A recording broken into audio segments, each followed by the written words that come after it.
What is happening, everybody? It is another Stochastic and DFS by the numbers crossover here. We're going to be breaking down the fight night card this week between Brendan Allen and Chris Curtis, which is certainly not going to be anywhere near as good as next week's UFC 300 card, but we could should be confident it's going to be better than whatever the hell happened last week because there's only up to go after last week's train wreck of an event. So do us a favor, like this video, subscribe to both our channels, Stochastic as well as DFS by the numbers, joined here by Brady and Brady, what is your confidence level that this week will at least be better than last week?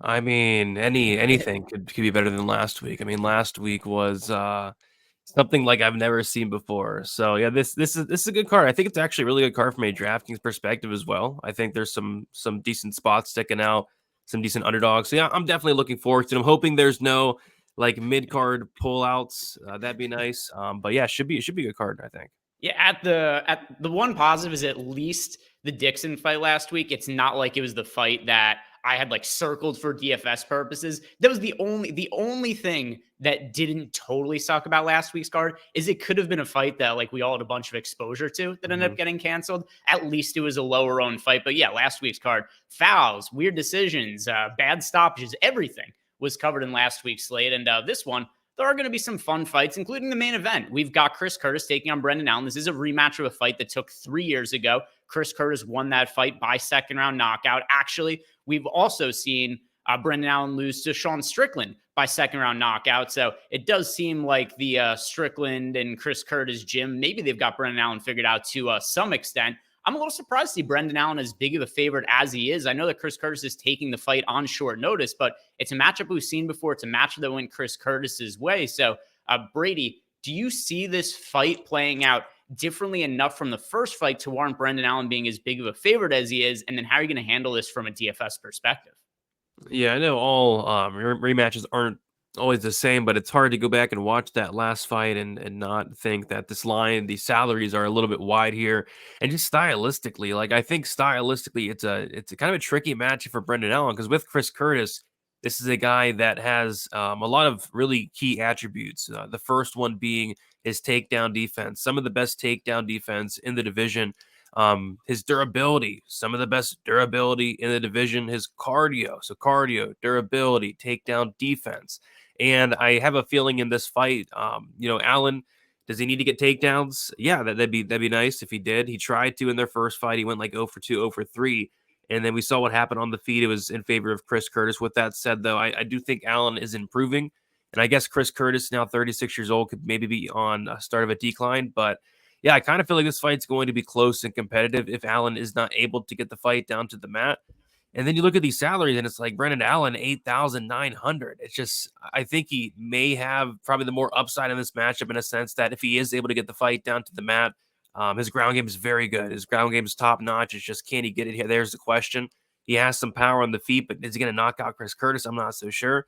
But yeah, Chris Curtis, he's 7,300. He's very cheap. He has knockout upside. Brendan Allen still, although improved, he's very hittable. The chin has always been questionable, always will be questionable. So yeah, it's definitely Chris Curtis for me. But it's a main event I am excited to play. It's a main event I am excited to have in my lineups because I feel like Brendan Allen, if he is able to ground this fight, has potential finish upside, and then Chris Curtis has knockout upside as well. So love this main event from a DraftKings perspective. But the lean will be probably Chris Curtis here at this price tag. Yeah, I'm also considering betting Chris Curtis just because we've seen the fight play out. And it's not like there was anything fluky based on what the numbers are. Because, like you said, really good takedown defense for Chris Curtis. Almost nobody takes him down. He has 92% takedown defense. And we've seen him go up against some imposing wrestlers. And I mean, for me, a fight that really stands out is the matchup against Rodolfo Vieira, where Vieira, maybe not the most technical wrestler in the world, but he is super physically strong. The guy somehow has managed to pass PED tests during his time in the UFC, which I don't know, I kind of call bullshit on that. But Vieira went 0 for 20 on takedown attempts against Chris Curtis. He's a very difficult guy to take down. And if this fight is going to take place on the feet, I have to favor Chris Curtis as being the better striker than Brendan Allen. There are certainly some questions with Curtis taking the fight on short notice. So from that standpoint, I guess you can make a case for favoring Brendan Allen. But looking at the data and the matchups, the fact we've already seen this fight play out, I definitely am leaning towards Chris Curtis as being the stronger DFS play. It's a fight that I do want to be all in on for my DFS lineups. And also, I don't mind betting Chris Curtis is a pretty sizable underdog in this matchup. So Chris Curtis for me in the main event. And there are a bunch of interesting pay up options to look at, Brady. Is there one that you're prioritizing over the others for this card? Yeah, there's a lot I like up top this week. I think there's some really solid options. One that I'm going to give out here is somebody that I think hopefully goes a little bit under the radar. But it's Melissa Mullins, former known as Melissa Dixon, and this is a matchup where I just think it's a really good matchup for her. I don't think she's going to be entirely that high owned. She's minus 350 on the money line, and what I like about her in this matchup is she's taken on. I call her Nora Cornhole because it's fun to say. So Cornhole. She went against Jocelyn Edwards, right? And she made Jocelyn Edwards look like Khabib. Like Jocelyn Edwards was able to take her down like 5-6 times, get on top, put her into some bad spots. Melissa Mullins is a very good grappler. I believe she's a brown belt in BJJ. But what I like about Melissa Mullins the most is that ground and pound. If she gets on top of you, she's going to pound your face in. I think Melissa Mullins is very live to not only get takedowns here, but get a finish. And like I said, at decently low ownership, you got Brandon Allen up there. You got some other plays up there. I'm hoping people stay away from Melissa Mullins this week because I like her a lot. She's definitely expensive, but with the takedown upside, the control time upside, and I think finish upside on the table, I think it's well worth it. Yeah, and I think there are a number of fighters we can consider on the high end. The one that I want to talk about here, though, is Alex Morono, because I think Court McGee is just totally washed. And Court McGee has a great story. It's a very inspirational backstory about how he got sober and ended up becoming a really successful professional fighter in the UFC. I think he's really maximized his abilities, but he's been around forever now. And there was a point in time where he was just incredibly durable. I don't think that's the case anymore. Look at the last couple of fights by Court McGee. And I know that Jeremiah Wells has big power, but I mean, Court McGee just went out cold basically the first time he got touched by Jeremiah Wells in that fight. And then also one punch KO against Matt Brown. And Matt Brown himself also is super old at this point in time. Like, I know Matt Brown still carries some power, but you shouldn't be getting one punch KO'd by Matt Brown at the age of 40 at this point. And Alex Morono, I don't know what it is that the UFC likes about him. They love to give him aging veterans and try to get Alex Morono easy wins, kind of like when they gave him Cowboy Cerrone in one of Cowboy's final fights. So Alex Morono against Court McGee. Morono also is somebody who puts up a pretty good pace, lands over 5 significant strikes per minute. He can also wrestle a little bit. We don't see him implement that all that often, nor do I think he will in this matchup, but it is something we've seen him go to at times that has made his output a little bit higher. Like the fight against Reese McKee, I think he landed like 3 takedowns and 170 significant strikes in that fight. So Alex Morono, I think, is going to put on a pace that Court McGee can't keep up with.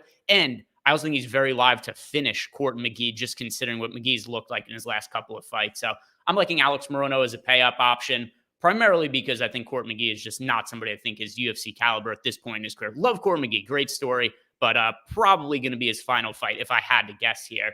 How about the mid-range, Brady? Because the mid-range, there's also some pretty interesting fights to look at. Is there a fight or an individual fighter that you're liking in the mid-range?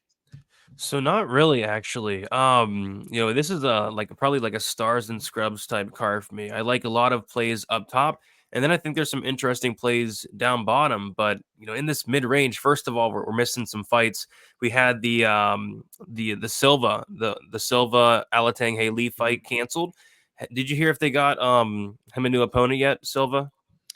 The only thing that I've seen so far from like Marcel on Twitter is that they're trying to find a new opponent. So I do think that if that ends up material, I mean, we only have a couple days left now, but if it does materialize, then Victor Silva / Victor Hugo, I'm not exactly sure what they listed his name on as on Draftkings, but there is a chance that he's going to become the best value on the slate if they get somebody who's like they might pull in like a contender series loser on late notice. They seem to like doing that a decent amount. So I'd say it's something to keep an eye on, but no official opponent. But there's a chance that he becomes the best value on the slate. Yeah, I'm gonna look like if he gets a new opponent, he will be like the play of the week. He's 8,200. I actually like the guy quite a bit, and I think you're right. They would probably bring in like a contender series regional level type guy. So I'd be looking out for that. Other than that, I don't know, man. This Budka fight's interesting. Budka Almeida. I guess I'll talk about this one. It's right in the mid range here. You can make a case for both sides, right? Like both sides have upside. It's about a striker versus grappler as you're going to get. Dylan Bucka, wants nothing to do with the striking of Cesar Almeida. Buck is a really good wrestler, wrestling background. He's going to dive for legs early and often. Like if Buck is able to get his way and win this fight, you can imagine like 5, 6, 7 takedowns, a ton of control time, and I think that'll score well. On the flip side, with Cesar Almeida, if he's able to stuff takedowns and keep it on the feet, I think it's one-way traffic. So I guess that would be the fight. And I'd probably prefer like the Almeida side, 7,700s, because he is going to be cheaper. And if he can stuff those takedowns, he's a very good kickboxer, good kickboxing background, lots of power. So I think Cesar Almeida would be that guy. But like I said, this mid-range is kind of tricky. Like I don't want to play Cynthia Calvillo. Come on, Yeah. So, but yeah, I think that'd be the one fight because it has that striker versus grappler aspect of things. I'm kind of interested in Chepe Mariscal. And also, I agree with you. I do think this is a better slate for stars and scrubs than it is for some of these mid range fights, which usually the mid range fights are kind of hard to avoid. There's usually ones that are like 50-50, but it's like minus 200 finish inside the distance. And it's like maybe you don't have a real lean, but it's whoever wins you do figure is going to score well and probably feature in winning lineups. And I don't feel that strong about any fights for this card, but we've got Morgan Charriere taking on Chepe Mariscal. And Charriere does have a lot of public backing behind him. He's very popular over in France. And Chepe Mariscal is a dog. And he is somebody who I think has been underrated by the books in all 3 of his UFC fights, this being his 3rd one now, where we saw Mariscal step in on short notice to make his UFC debut against Trevor Peek. He ended up winning that fight in what ended up being a war. Then he fought Jack Jenkins in his 2nd fight that also ended up being a dogfight before Mariscal ended up getting a finish in the 2nd round. And one thing that does concern me about Charriere is he's not really battle tested. We haven't seen him get into a dogfight that Chepe Mariscal seems to bring to almost all of his fights. And if it does end up being that kind of just knock him down, drag him out type fight, I have to favor Mariscal in the later stages of that fight. So not one that I'm going to have a massive amount of exposure to, but just based on the name value of Charriere, I think he's going to end up being somewhat popular. And from that perspective, I do like Mariscal as a little bit of a leverage play here in the mid-range because he is somebody who's shown that he could fight with pretty high output. And I do think he's somebody who's going to be a good DraftKings score in a lot of his wins in the UFC. Just curious, what do you make of Charriere, who does have a massive social media following, but basically all of his opponents are extremely low level? Oh my gosh, especially his first opponent in the UFC, Yeah. Zucchini. I mean, I don't know what that guy was doing, but yeah, it's probably honestly like Charriere is like one of his toughest tests thus far in his career. And it looks like I just updated the odds on this line's moving a little bit. It looks like Chepe went from like plus 140, plus 120, now minus 105. So I think people are kind of seeing what you're seeing. And I agree. I think it's a close fight. I think you're right. Chepe's a dog. I think this one could probably go either way. I think the line movement makes sense. And that'll, of course, open up some value on DK with Chepe being 7,900 there. And then I'm interested to hear what you're looking at from a value standpoint, because there's somebody I really like who's going to be super high variance. And I have a feeling maybe you know what I'm getting at here, but which punt plays are you liking to get to for this weekend? Because I do think there are cheap guys with massive upsides and wins. Well, you can't say Trevor Peek without high variance, so I'm assuming Yep. it's probably Trevor Peek and 7,200. Yeah, this fight's awesome. Like this is my favorite fight on the card. Charlie Campbell, Trevor Peek, like these guys are just gonna stand and bang until one man falls. And the problem with that for Charlie Campbell, who's very expensive on DraftKings, is Trevor Peek just doesn't fall. I mean, you can hit this guy a million times in the head, he just doesn't fall. He's next level tough. So what I feel like could potentially happen here, and I think it's very viable, is Charlie Campbell beats the crap out of Trevor Peek the first couple minutes, gets tired doing it, and then Trevor Peek starts to take over and breaks Charlie Campbell. Could look a little bit like the Chris Duncan fight that Charlie Campbell had, where Charlie Campbell hurt Chris Duncan multiple times in that first round, dropped him a couple times, and then Duncan landed a big shot and put him out. Like I could see that. I could see him hurting Peek a little bit, Peek just not going away, and then Peek starting to kind of take over, and then finish the fight late. So yeah, phenomenal fight to target. I think a phenomenal fight to watch as a fan. But yeah, Trevor Peek at 7,200, he does make a lot of sense to me.